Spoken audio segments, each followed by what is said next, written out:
Agora vamos falar de Sócrates, aquele que provavelmente foi o maior modelo de filósofo, segundo muitos pesquisadores em filosofia.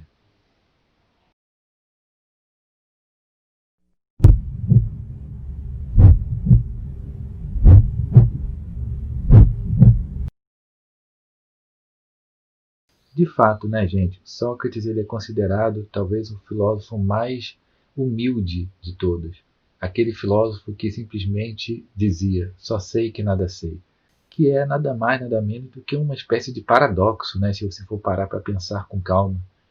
Porque se ele nada sabe, como é que ele sabe que ele nada sabe? Se ele nada sabia, como é que ele está dizendo que ele sabe que ele nada sabia? Certo? Ora, uma coisa parece que está entrando em contradição com outra. Se nada é nada. Então, mas espera aí, ele está sabendo? Como assim? Isso é um certo paradoxo. É o que muitas pessoas chamam de paradoxo socrático. Uma forma de responder, né, de resolver esse paradoxo, é simplesmente mudando um pouco as palavras e falando, por exemplo, que ele tinha consciência de que ele nada sabia. De fato, essa parece ser a resposta padrão, mas aí fica uma interrogação. Ter consciência é diferente de saber? Realmente é diferente? Em que sentido? Há níveis diferentes de conhecimento, um mais profundo do que o outro? Cara, quantas reflexões a gente pode fazer aqui? Você consegue perceber? Pois bem, então imagine que Sócrates ele já abriu logo uma polêmica assim. Só sei que nada sei. Só que essa frase que ele dizia era uma frase assim, nada inocente, tá, gente? E é isso que eu quero mostrar um pouquinho para vocês logo depois. Mas antes, vamos falar um pouquinho sobre a história dele, a vida dele? Bom, antes de mais nada, é importante mostrar que o Sócrates ele consultava com determinada frequência o templo de Delfos, né, o oráculo de Delfos. Tanto que, numa dessas consultas, o oráculo teria dito para ele que ele é o mais sábio de toda a Grécia. E ele não acreditou nisso. Ele não acreditou, ele achou que talvez não tenha entendido muito bem o que o oráculo falou para ele. Vale a pena comentar que a Pítia sempre falava em forma de aforismos, em forma de frases que dependiam de uma certa interpretação, por assim dizer. E esses aforismos precisavam então ser interpretados. Qual é o sentido real? O que quer dizer essa profecia? Né? O que quer dizer essa afirmação da Pítia, do oráculo, de que o Sócrates era o mais sábio de toda a Grécia? Qual era a interpretação correta? Sócrates estava na dúvida em relação a isso. Ele precisava confirmar, porque ele não estava conseguindo acreditar que ele realmente seja, em sentido literal, o homem mais sábio da Grécia. Diante dessa afirmação do oráculo de Delfos, o Sócrates ficou muito curioso, queria saber o que significa isso. Não pode ter sido literal. Será que o Sócrates sabia tanto assim a ponto de ser considerado como o mais sábio de toda a Grécia? Será que está certo isso? O que o Sócrates fez? Ele quis ir lá, então, confirmar essa afirmação. Por que ele é considerado o homem mais sábio de toda a Grécia? Ele simplesmente saiu perguntando para todos os sábios daquele período. Ele queria saber sobre algumas coisas e mostrar, por exemplo, que o outro sabia muito mais do que ele. O que ele fez? Ele saiu perguntando para os outros, sabe?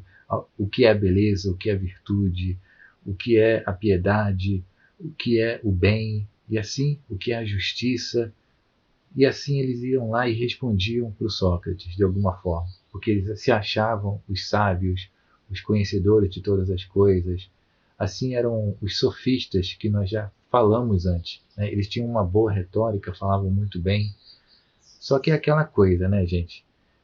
Quando você tinha que explicar o que significa essas palavras todas, justiça, bem, beleza, eles acabavam se enrolando com muita frequência. Sócrates simplesmente saía fazendo a pergunta da maneira mais humilde possível. Ele sempre dizendo, só sei que nada sei, né? Tem consciência de que eu não sei de nada. Ele saía fazendo perguntas para exatamente provar que aquele outro indivíduo sabia mais do que ele. E mais do que isso, para provar que ele tinha consciência de que não sabia de nada e que, por isso mesmo, ele era inferior àquele indivíduo ali que sabia provavelmente muito mais do que ele. Ele queria provar isso. Então ele começou chegava nas pessoas dizendo, não sei de nada, só sei que nada sei. e dali ele saía fazendo algumas perguntas para provar que a outra pessoa sabia mais do que ele. O resultado era bem curioso. Ninguém conseguia responder nada, sabe? Ou respondia de uma maneira totalmente enrolada. Em um dado momento, o Sócrates fazia tantas perguntas que o outro, né, que aquela pessoa ali que estava conversando com ele, se cansava, ia embora, desistia. E o Sócrates, que tinha consciência de que nada sabia, acabava fazendo com que aquele outro indivíduo ficasse no mesmo nível dele, sabe? No início dos diálogos, das conversas, era assim. Sócrates chegava dizendo, só sei que nada sei. E o cara lá se achando, sofista se achando, sabendo de tudo. Uma vez que ele sabia de tudo, o Sócrates saía fazendo perguntas. E o cara, uma vez que sabe de tudo, ele precisava responder. O problema é que não conseguia responder e ia caindo o nível. Ele saiu então fazendo uma série de questionamentos nas praças públicas para saber quanto que as outras pessoas sabiam, quanto que as outras pessoas conheciam. Ele queria provar que, na verdade, há muitos outros mais sábios do que ele. O resultado final foi surpreendente. É que simplesmente ele era o mais sábio porque ele tinha consciência de que ele não sabia de nada. Olha só que interessante. Os outros não tinham essa consciência. Os outros achavam que sabiam de tudo ali, tinham grandes conhecimentos, uma vez que eles falavam muito bem, como eu já falei um pouquinho no vídeo aí sobre os sofistas, uma vez que eles falavam muito bem, isso fazia parecer que eles eram sábios. Mas eles tinham, na verdade, técnicas de fala, técnicas de oratória, e não propriamente conhecimento ou sabedoria, certo? Que é muito diferente uma coisa da outra. Então eles sabiam falar, sabiam se expressar, sabiam enrolar qualquer um, mas eles não tinham lá conhecimento. E quando Sócrates fazia uma série de questionamentos, esses indivíduos acabavam se enrolando em algum momento, acabavam demonstrando que não tinham nenhum conhecimento sobre o assunto. O resultado final é que Sócrates saía como sendo mais sábio. Por quê? Porque ele tinha consciência de que não sabia de nada, enquanto aquele indivíduo ali nem sequer tinha consciência de que não sabia de nada. Ok? E é nesse sentido, gente, que a gente começa a observar também, talvez uma certa malícia nesse discurso todo aqui, tá? Que veio a ser chamado, aí, veio a ser considerado como sendo uma técnica socrática. Porque entenda bem, gente, Sócrates nunca escreveu nada, tá? Quando a gente fala de Sócrates aqui, a gente está falando de um filósofo que a gente nunca escreveu, e até alguns historiadores chegaram até cogitar a possibilidade de que Sócrates não tenha existido. Houve uma polêmica por um tempo, assim, apesar de que hoje eu acho que essa polêmica já está abandonada. Acho que não tem muito cabimento você pensar isso, porque tem muitos registros históricos, certo? Então, mas a princípio houve uma polêmica, inclusive, de que ele não teria existido, porque nunca escreveu nada. Nesse sentido, ele seria simplesmente um personagem, né, do livro de Platão, lá, dos diálogos de Platão. Simplesmente um personagem fictício. Mas a prática mesmo é que é difícil isso ser concebido, porque há muitos registros, então a gente não consegue imaginar Sócrates simplesmente como não existindo. Sócrates simplesmente é tratado sim como um personagem histórico. Ele marcou um período lá na Grécia Antiga. Tanto que ele começou a fazer essas reflexões que eram muito mais humanas, muito mais humanizantes sobre o seu próprio conhecimento. Repara essa questão, sobre o seu próprio conhecimento, sobre o que é a virtude, sobre o que é a beleza, características muito humanas, ok? Isso o marcou de uma tal maneira que você passou a ter, então, um pensamento que é pós-socrático e pré-socrático, ok? Então, pré-socrático seria o quê? Seriam todas aquelas filosofias que a gente já falou anteriormente, né, que estudam a natureza, o mundo ao nosso redor. Sócrates, por outro lado, uma vez que ele fez vários questionamentos assim, ele acabou tendo um pensamento muito mais humano, interno, muito mais antropológico, por assim dizer. Em certo sentido, a gente poderia dizer que ele fez uma certa antropologia, que ele fez uma certa ética, que ele, uma vez que estava falando sobre virtude, sobre o bem, a gente poderia falar até um pouco de reflexões epistemológicas sobre a natureza do conhecimento, sobre o que ele é, antes de mais nada, enquanto ser humano. Então, Sócrates foi aquele cara que realmente abriu ali uma reflexão muito profunda sobre o que é interno. Enquanto estava todo mundo lá, os pré-socráticos, pensando no exterior, no cosmos ao nosso redor, Sócrates abriu uma reflexão sobre o que sou eu por dentro. Okay? Então, é nesse sentido que a gente tem que pensar então Sócrates antes de mais nada. Ele abriu essa reflexão sobre o que eu sou por dentro. E ele marcou a história a ponto de existir o pré-socrático e o pós-socrático. Ok, gente? Você teve lá os discípulos de Sócrates, Platão, Xenofonte, depois discípulo de Platão, Aristóteles. Ele abriu realmente uma nova reflexão que vai ter como ponto inicial o que eu sou, o que eu penso, o que eu entendo do mundo, para depois a gente falar um pouco do mundo. Ok? Repara esse aspecto importante aqui do pensamento socrático. Por isso é difícil imaginar ele como não existente. Com certeza ele existiu e foi uma pessoa muito influente nesse período. O que é curioso, gente, é que ele sempre diz só sei que nada sei, mas há uma exceção. E ele admite que ele sabe sobre o amor. Olha que curioso, né? O Sócrates sempre diz só sei que nada sei, mas ele sabe sobre o amor. E esse saber sobre o amor ele teria aprendido de Diotima de Mantineia, que seria uma sacerdotisa de um templo. Aí você fica assim, safadinho. Principalmente porque ele era casado com Xantipa. Então, assim, ele aprendeu com uma sacerdotisa sobre o amor. Então você fica assim, safadinho. Mas enfim, essa Diotima de Mantineia, a gente não sabe exatamente quem é, a gente não sabe nem se ela existiu propriamente. Mas existe uma referência a essa mulher aí, provavelmente que influenciou a vida de Sócrates a respeito da única coisa que ele sabia, né, a respeito do amor.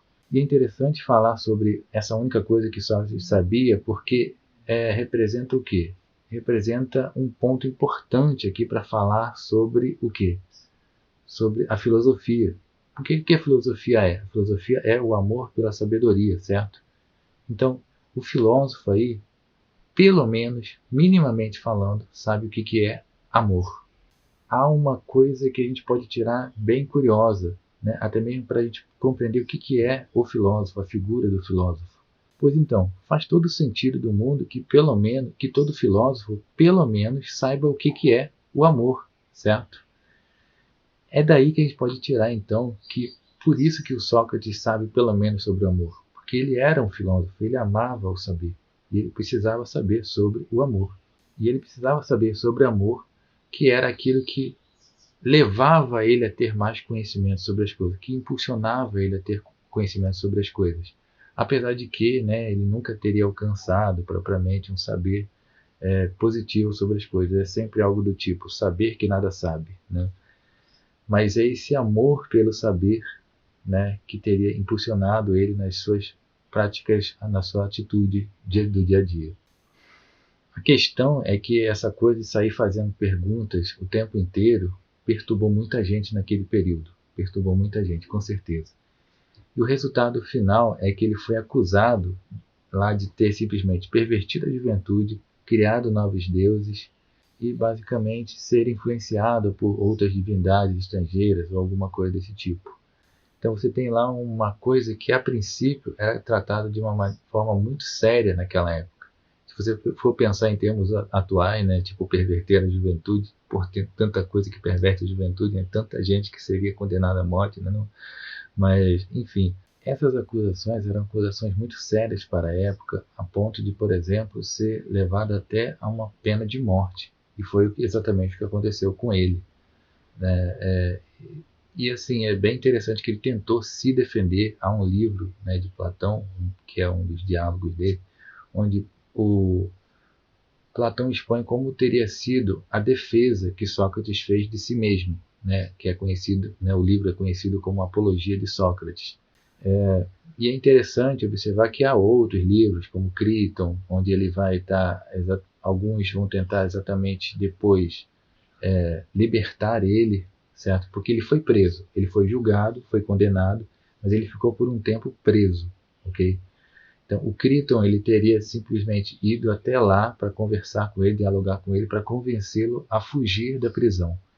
Mas o Sócrates disse que se ele fugisse, ele teria que viver sem virtude e isso não seria honrado para ninguém. Então ele preferiu continuar ali segundo o seu ideal de virtude. Ok? Continuou preso na prisão. Ele teve a chance de fugir, mas ele não quis fugir. E, obviamente, né, no final da vida dele, no livro Fédon, né, no diálogo Fédon, você tem ali todo um discurso sobre a alma e tudo mais, sobre a imortalidade da alma. E é exatamente nesse livro que aparece a morte de Sócrates. Sócrates teria tomado o veneno, né, a cicuta, teria então sido condenado à morte por envenenamento. Essa era uma das formas de se condenar à morte naquele período, morte por envenenamento. Eis então aí a história de Sócrates. Mas ele teria sido condenado de uma forma muito injusta, porque ele não estava querendo perverter ninguém, ele não estava querendo criar novas divindades, nem nada disso. Mas ele foi julgado, né, e foi condenado de uma forma totalmente injusta. Muitos associam o Sócrates a Jesus Cristo, né, no sentido de que, primeiro, porque o Sócrates dividiu, né, a história da filosofia em pré-socrático e pós-socrático, assim como Cristo dividiu em antes de Cristo e depois de Cristo.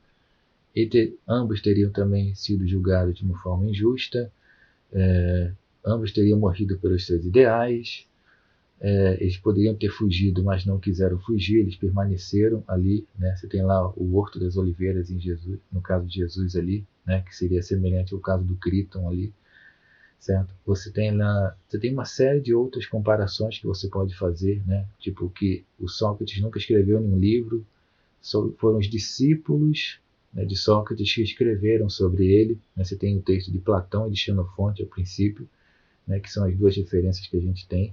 A gente também tem Aristófanes, que falou sobre ele também, que fez uma comédia sobre ele. Então nós temos aí algumas narrativas. Mas o Sócrates mesmo nunca escreveu.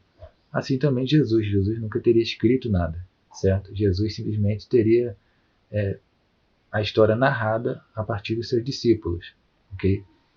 Então há uma série de comparações que você faz de Sócrates com Jesus, nesse sentido de ter assim mudado a história totalmente. As pessoas passaram a pensar de uma forma diferente por causa desses dois. É isso, gente. E essa então é a história, né, da biografia, da vida de Sócrates.